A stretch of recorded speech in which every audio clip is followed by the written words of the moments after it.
하나님 말씀은 다니엘서 11장 20절에서 35절 말씀입니다.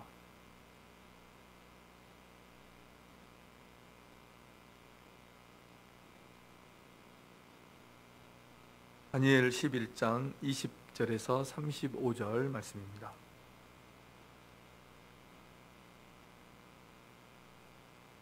그 왕위를 이을 자가 압제자를 그 나라의 아름다운 곳으로 두루 다니게 할 것이나 그는 분노함이나 싸움이 없이 몇 날이 못되어 망할 것이요. 또 그의 왕위를 이을 자는 한 비천한 사람이라.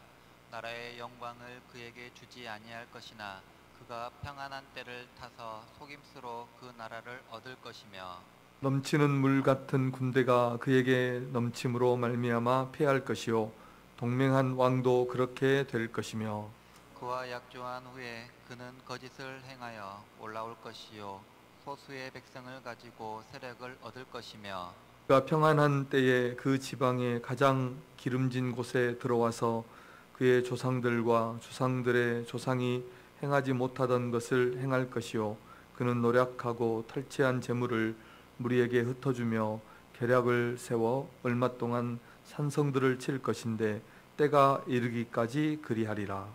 그가 그의 힘을 떨치며 용기를 다하여 큰 군대를 거느리고 남방 왕을 칠 것이요 남방 왕도 힘이 크고 강한 군대를 거느리고 맞서 싸울 것이나 능히 당하지 못하리니, 이는 그들이 계략을 세워 그를 침임이라. 그의 음식을 먹는 자들이 그를 멸하리니 그의 군대가 흩어질 것이요 많은 사람이 엎드러져 죽으리라. 이 두 왕이 마음에 서로 회하고자 하여 한 밥상에 앉았을 때에 거짓말을 할 것이라. 일이 형통하지 못하리니 이는 아직 때가 이르지 아니하였으므로 그 일이 이루어지지 아니할 것임이니라. 북방왕은 많은 재물을 가지고 본국으로 돌아가리니 그는 마음으로 거룩한 언약을 거스르며 자기 마음대로 행하고 본토로 돌아갈 것이며, 작정된 기회에 나와서 남방에 이를 것이나 이번이 그 전번만 못하리니, 이는 기띔의 배들이 이르러 그를 칠 것임이라. 그가 낙심하고 돌아가면서 맺은 거룩한 언약에 분노하였고 자기 땅에 돌아가서는 맺은 거룩한 언약을 배반하는 자들을 살필 것이며, 군대는 그의 편에 서서 성서 곧 경관곳을 더럽히며 매일 드리는 제사를 폐하며 멸망하게 하는 가증한 것을 세울 것이며, 그가 또 언약을 배반하고 악행하는 자를 속임수로 타락시킬 것이나 오직 자기의 하나님을 아는 백성은 강하여 용맹을 떨치리라. 백성 중에 지혜로운 자들이 많은 사람을 가르칠 것이나 그들이 칼날과 불꽃과 사로잡힘과 약탈을 당하여 여러 날 동안 몰락하리라. 그들이 몰락할 때에 도움을 조금 얻을 것이나 많은 사람들이 속임수로 그들과 결합할 것이며, 또 그들 중 지혜로운 자 몇 사람이 몰락하여 무리 중에서 연단을 받아 정결하게 되며 희게 되어 마지막 때까지 이르게 하리니 이는 아직 정한 기한이 남았음이라. 아멘. 우리 서로 인사하겠습니다. 사랑합니다. 축복합니다.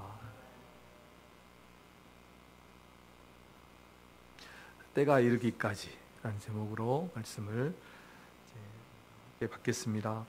다니엘에게 주신 네 번째 묵시를 살펴보고 있는데, 이 네 번째 묵시는 헬라 제국의 시대인데, 그 헬라 제국이 알렉산더 대제 때 큰 왕국을 이루었다가 가장 강성했을 때 네 개의 왕조로 나누어지고, 그 중에서 특히 남쪽과 북쪽 이 두 왕조가 서로 다투는 그런 이야기로 지금 이야기가 진행되고 있습니다. 남쪽에는 톨레미 왕국, 북쪽에는 셀류쿠스 왕조, 이렇게 두 세력이 크게 다투는데, 이제 그 중에서도 가장 핵심이 되고 중심이 되는, 성경이 가장 주목하고 있는 그 사람이 있습니다. 그것은 이제 안티오쿠스 4세 에피파네스, 이스라엘을 가장 많이 가장 핍박했던 그 사람에 대해, 행적에 대해서 다루고 있는데, 다니엘서만 해도 몇 차례에 걸쳐서 이 사람의 그 핍박에 대해서 말씀을 하고 있습니다. 오늘 본문도 대부분이 이 안티오쿠스 에피파네스에 대해서 그의 행적에 대해서 말하는데 크게 나누면 한 세 가지로 나눠볼 수 있는데, 이제 속임수로 왕위를 찬탈하고, 참 비천하고 비루한 자였는데 속임수로 그 왕권을 찬탈할 것이고, 그리고 이제 애굽 남쪽의 톨레미 그 왕조와 싸워서 이기고, 그래서 시리아 북쪽인데 훨씬 더 강한 세력입니다. 그리고 결정적으로 이제 그에게 협조하지 않은 그 유다 이스라엘 백성들을 상당히 핍박한 그런 이야기로 이제 되어 있습니다.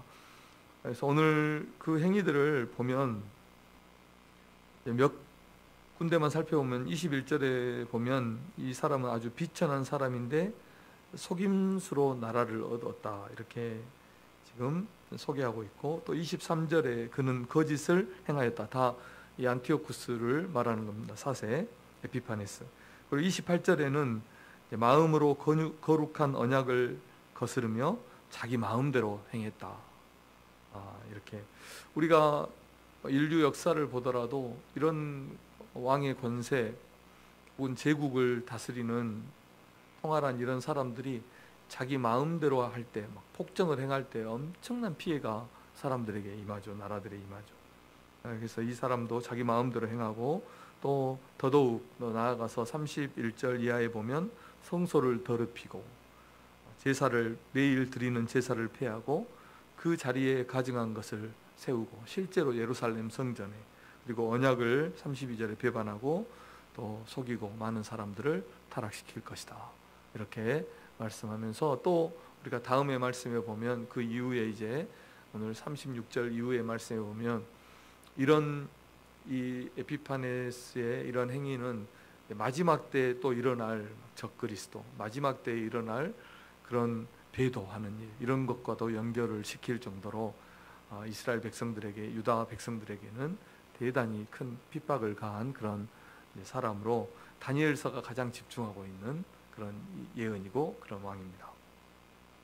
그래서 이 한 사람이 악의 막 종합 세트 같은 이런 악을, 막 거짓을 행하고 악을 행하는데, 세상의 역사를 그렇게 자기 손으로 막 주무르고, 그리고 나라의 일들, 심지어 성전, 하나님의 성전, 하나님께 드리는 제사까지도 마음대로 유린하고 그렇게 행했던 사람이 바로 이 사람이라는 것입니다. 어떻게 이렇게 마음대로 막 정권을 휘두르고 그렇게 하는데 어떻게 하나님께서 세상을 다스리신다고 말할 수 있을까? 어떻게 하나님께서 이 세상에 일어나는 모든 일들을 주관하신다고 말할 수 있을까? 우리가 또 이런 질문을 해봐야 됩니다. 우리의 현실에서도 일어나는 일들을 보면 다 사람들이 살아가는 이야기고, 그 사람들의 이야기로 다 기록되고 있습니다. 사람들이 일을 계획하고 일을 진행하고 또 일의 결론을 맺고, 그러니까 그들의 뜻대로 이루어짐, 사람의 뜻대로 다 이루어집니다. 정말이지 우리가 지금까지 살아왔는데 하나님이 일하시고 하나님의 뜻이 이루어지는 것을 본 적이 있습니까? 안 그러죠. 다 사람이 계획하고 사람의 계획대로 일들이 흐트러지고 또 세워지고, 그리고 사람의 일만 기록에 남습니다. 하나님의 뜻이다, 하나님이 이루셨다, 이렇게 하는 것은 억지로 그렇게 짜 맞추는 것이 아닌가, 억지로 그렇게 해석해내는 것이 아닌가, 이런 생각이 들 정도로 사람의 일들만 일어나고 있습니다.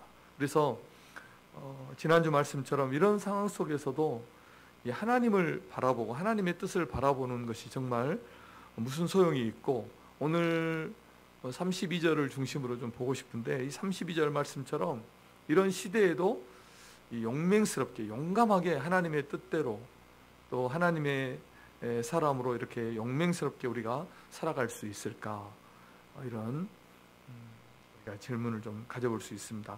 32절을 우리 함께 다시 한번 읽어보겠습니다. 시작.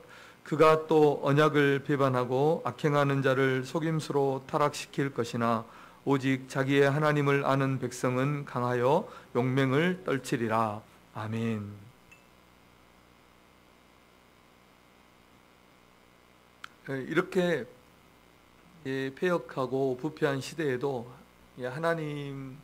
하나님을 믿는 그 믿음으로 아주 용맹을 떨치는 이런 하나님의 사람들이 있었다는 것을 이 본문이 증거해 주고 있는데, 여기서 용맹을 떨쳤다 하는 것은 용감하게 행동했다.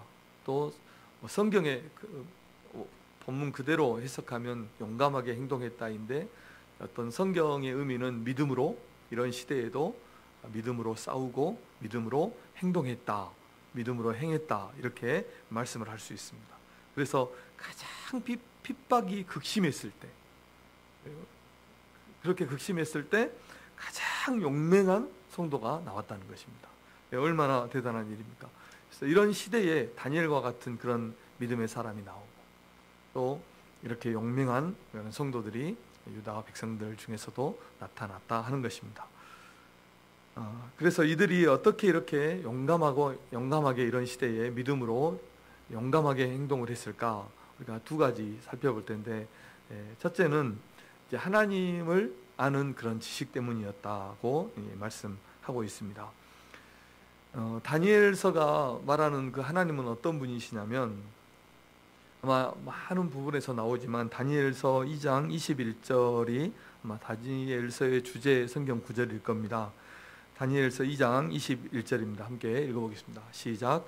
그는 때와 계절을 바꾸시며 왕들을 폐하시고 왕들을 세우시며 지혜자에게 지혜를 주시고 총명한 자에게 지식을 주시는도다. 아멘. 하나님은 어떤 분이십니까? 때와 계절을 바꾸시고 왕들을 세우기도 하시고 왕들을 폐하기도 하시고 지혜자, 총명한 사람에게 지혜를 주시고 또 지식을 주시는 하나님이시다. 그러면서 세상 역사를 홀로 주관하시는 분이 우리 하나님이시다, 이렇게 가르치고 있습니다.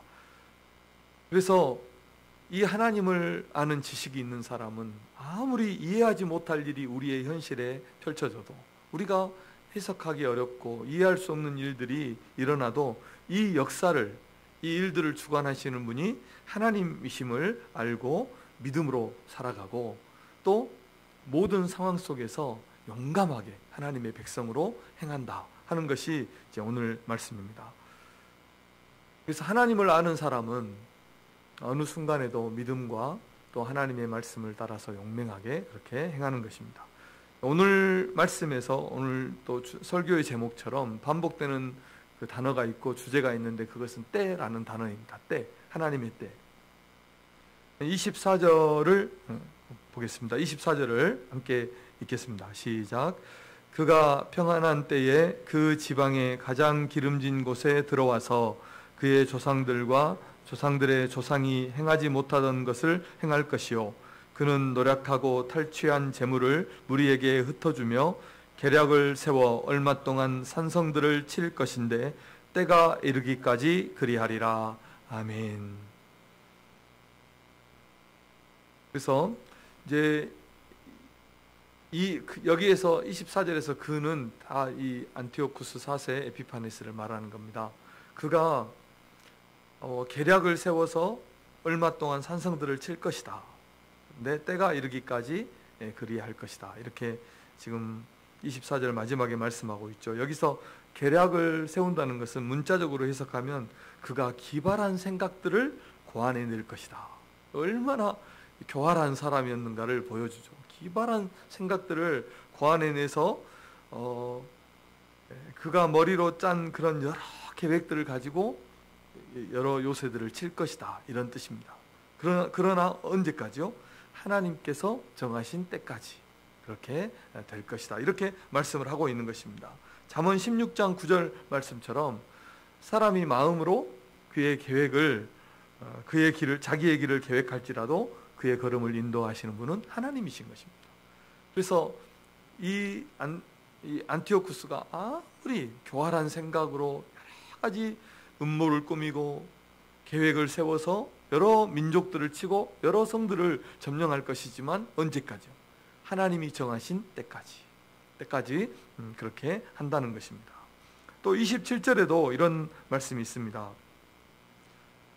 이 두 왕은 북방의 왕과 남방의 왕이 지금 한꺼번에 무슨 계략을 세운다는 것입니다. 두 왕이 마음에 서로 해하고자 하여 한 밥상에 앉았을 때에 거짓말을 할 것이라. 일이 형통하지 못하리니 이는 아직 때가 이르지 아니하였으므로 그 일이 이루어지지 아니할 것임이니라. 이렇게 말씀을 했습니다.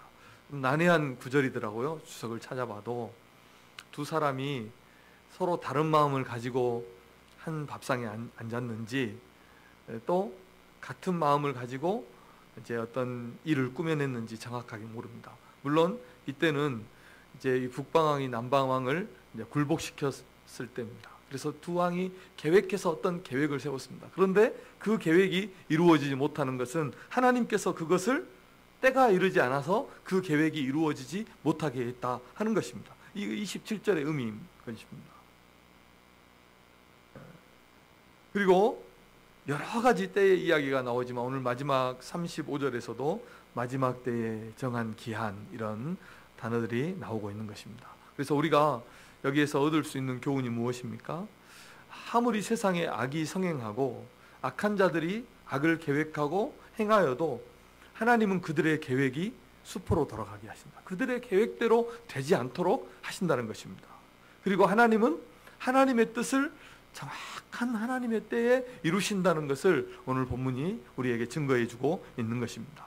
하나님의 뜻이 이루어지는 것입니다. 사람이 아무리 계획하고 사람이 아무리 뜻을 세워도 사람의 뜻대로 되지 않아요. 하나님의 뜻이 이루어진다는 것을 성경이 오늘 증거해 주고 있는 것입니다. 그러므로 사랑하는 성도 여러분, 우리는 우리의 모든 일을 그의 뜻의 결정대로 행하시는 그 하나님을 믿고 어떤 상황 속에서도 믿음으로 살아가시고 용기 있게 신앙인으로서 행하시는 우리 성도님들 되시기를 주님의 이름으로 축복합니다. 하나님은 악을 행하는 사람에게는 악으로 갚으시고 믿음과 선을 행하는 자에게는 선으로 갚으시는 하나님이신 것입니다. 우리 인생은 깨와 술수로 되는 것이 아니라 하나님으로 인해 되는 것입니다. 믿음으로 되는 것입니다. 믿음으로 살고 하나님의 부르심을 따라서 합당하게 살아갈 때, 그 부르심대로 충성하면서 살아갈 때 그것이 가장 복된 삶이고 우리 성도에 마땅히 살아야 될 그런 삶인 것입니다. 그러면 우리는 우리의 삶을, 그렇게 하나님이 주신 삶을 성실하게 신실하게 살아가면 하나님은 하나님의 일을 하시는 것입니다. 하나님의 때에. 우리가 하나님의 때를 바꿀 수는 없죠. 그래서 우리 성도들이 해야 되는 일은 무엇입니까? 하나님을 아는 일에 더욱 힘쓰고 하나님을 아는 것에서 더 풍성하게 자라가시는 우리 성도님들 되시기를 바랍니다. 그러면 우리가 더 믿음으로 살 수 있고 하나님의 그 부르심대로 더 하나님 앞에 충성되게 그렇게 행할 수 있을 줄로 믿습니다. 그 다음에 두 번째로는 이렇게 그들이 용감하게 행동할 수 있었던 이유는, 첫째는 하나님을 아는 지식 때문이었고 하나님의 말씀을 아는 지식, 두 번째는 하나님의 말씀을 아는 그런 지식과 믿음 때문이었습니다. 33절을 우리 함께 읽어보겠습니다. 33절입니다. 시작. 백성 중에 지혜로운 자들이 많은 사람을 가르칠 것이나 그들이 칼날과 불꽃과 사로잡힘과 약탈을 당하여 여러 날 동안 몰락하리라. 아멘. 그러니까 백성 중에 지혜로운 자들이 일어나서 많은 사람들을 가르칠 것이다. 그래서 지혜로운 자들이 하나님의 백성들을 가르쳐서, 말씀으로 가르쳐서 그 말씀을 아는 지식으로 인해서, 하나님의 말씀을 아는 믿는 그 믿음과 말씀을 아는 지식으로 인해서 그들이 믿음으로 행하고 이런 폐역하고 위험한 시대에도 용감하게 하나님의 백성으로 행했다는 것을 지금 말씀해 주는 것입니다. 그래서 우리는 이 말씀에서 이렇게 극심한 핍박 가운데서도 하나님의 말씀을 가르치고 신앙을 독려하는 이런 지혜로운 자들이, 이런 충성된 자들이 있었다는 것, 그리고 그 말씀을 받고 그 말씀대로 행한, 그래서 용맹을 떨친 하나님의 사람들이 있었다는 것을 우리가 알 수 있는 것입니다. 따라서 오늘날 우리에게도 이런 것이 필요하지 않겠습니까? 교회에도 이런 자들이 필요하지 않겠습니까? 삶이 어렵고 힘들고 참 복잡하지만 그런 삶 속에서도 오직 하나님을 붙들고 살아가는 이 믿음의 본을 보이는 사람들, 그리고 그 삶으로 또 하나님의 말씀으로 다음 세대를 가르치는 이런 지혜로운 자들이 교회에 많이 있어야 되지 않겠어요? 그래야 이 신앙이 유지되고 또 이 교회가 살아날 수 있고 그 다음 세대가 살아날 수 있는 것입니다. 그리고 다른 하나는 무엇이냐면 그렇게 가르침을 받고 믿음으로 사는 그 다음 세대가 필요하다는 것입니다. 이런 교회가 우리 교회가 되기를 주님의 이름으로 축복합니다. 그래서 우리는 평안할 때나 평안하지 않을 때나 하나님의 말씀을 배우고 그 배운 바 말씀대로 확신한 대로 행하는 성도들이 되어야 할 줄로 믿습니다.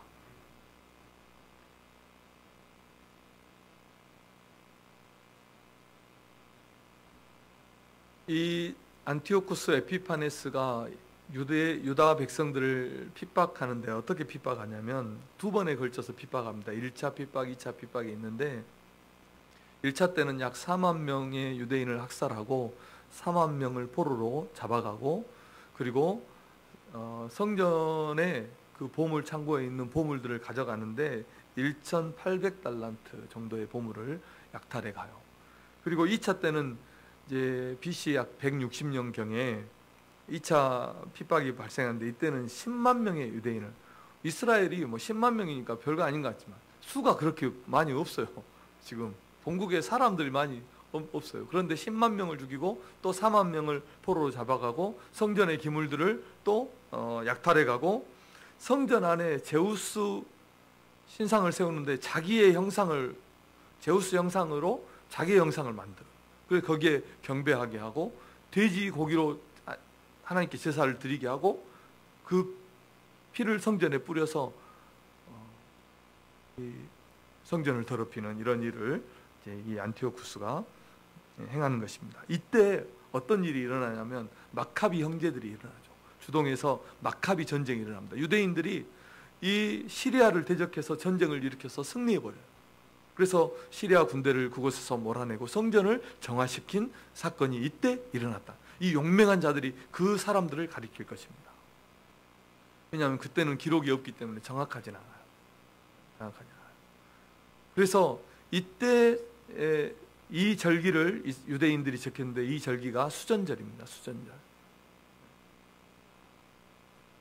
그래서 오늘 본문에 이런 용기 있는 사람들이 일어나는 것이 어떤 이유 때문입니까? 말씀의 가르침 때문이었다는 것입니다. 그들이 하나님의 말씀을 배우고 그 말씀을 따라서 이렇게 믿음으로 행했다는 것입니다. 물론 다니엘의 예언이 가르쳐졌는지 그렇지 않았는지는 몰라요.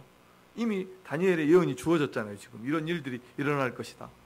그런데 이것이 가르쳐졌는지 그렇지 않았는지는 모르죠. 기록이 없으니까.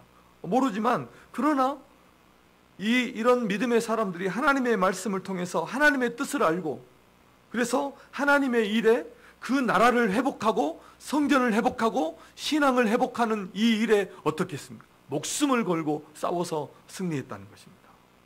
온전히 충성할 수 있었다는 것입니다. 사랑하는 성도 여러분, 하나님과 하나님의 말씀을 분명히 알고 그 하나님의 말씀대로 용기 있게 행하시는, 믿음으로 행하시는 우리 성도님들 되시기를 주님의 이름으로 축복합니다. 말씀을 알고 그 말씀을 믿고 행할 때 우리는 주의 뜻을 분명하게 행할 수 있고 교회를 세우고 다음 세대를 일으켜 세울 수 있음을 믿습니다. 말씀의 결론입니다.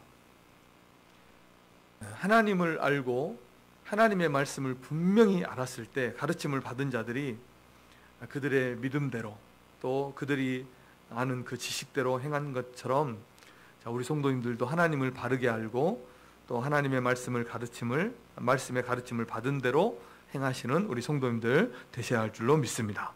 그럴 때 우리를 통해서 주님의 교회가 부흥하고 또 다음 세대가 세워지고 하나님의 나라가 확장되는 것입니다.